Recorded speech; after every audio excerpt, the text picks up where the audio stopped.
Wow! చూస్తున్నారా? గ్లాస్‌తో నిర్మాణము, కింద ప్రపంచము.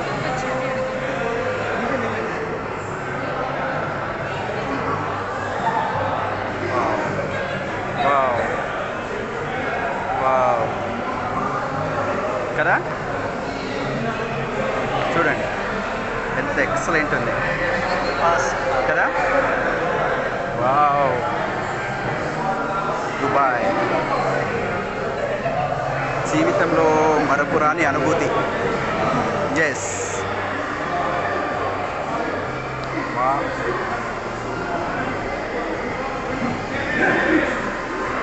అదంతా మీకు ఎల్లోయిష్గా కనపడుతుంది, అంతా కూడా 24 క్యారెట్ బంగారం టోటల్గా కింది నుంచి పై దాకా.